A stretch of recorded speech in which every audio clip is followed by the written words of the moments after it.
Good morning, this is Megan Herbst with your Conservation Report for Saturday, October 8th. This morning I'd like to discuss a couple of different timely topics.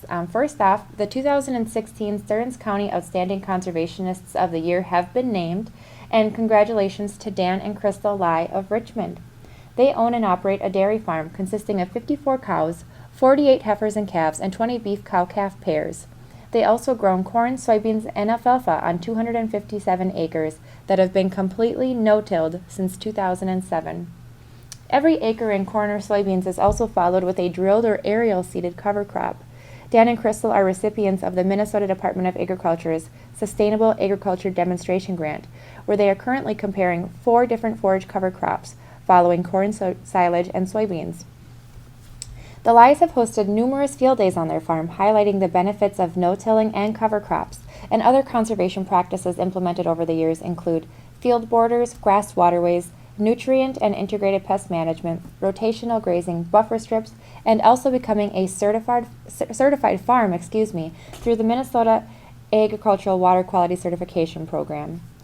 As mentioned previously, Dan and Crystal are currently in the midst of a Sustainable Ag Demonstration Grant, and I have a few results from that grant that I would like to share with you all. But first, a little background of the grant.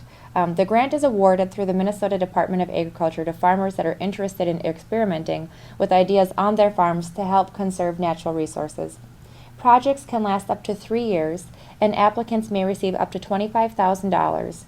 This grant is a great opportunity for innovative farmers that want to try something new on their farm, including reduced tillage, cover crops, on-farm energy production, and the like. The grant at Dan and Crystal's is titled The Evaluation of Winter Annual Small Grain Cover Crops for Forage Production. And so the grant is comparing 4 different cover crop forages, and they are winter wheat, winter triticale, winter spelt, and cereal rye, in a corn and soybean rotation. And the cover crop does not appear so far to be negatively affecting the commodity crop's yield, and also fewer weeds have been noted in the cereal rye plot that is followed by the commodity crop. And so as far as the forage quality of those cover crops, they were harvested last spring, and the spelt had the highest relative feed value and highest crude protein. And that was followed by the cereal rye, and then triticale, and then the winter wheat finished last. So once again, the spelt had the highest relative feed value and crude protein. And that was just, the first year's results. So we're hoping to get some more results this spring once those cover crops are harvested again. Dan and Crystal are currently in the 2nd year of this grant.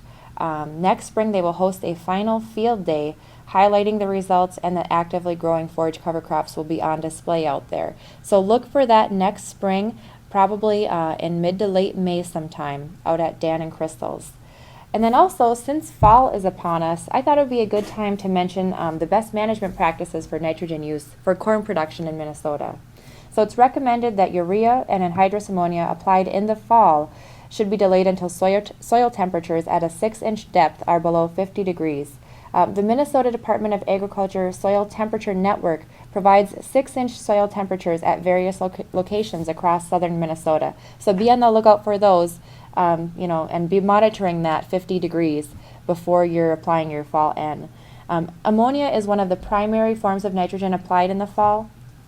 It reacts immediately upon contact with soil water to form ammonium, and ammonium binds tightly to soil colloid surfaces and clay inner layers.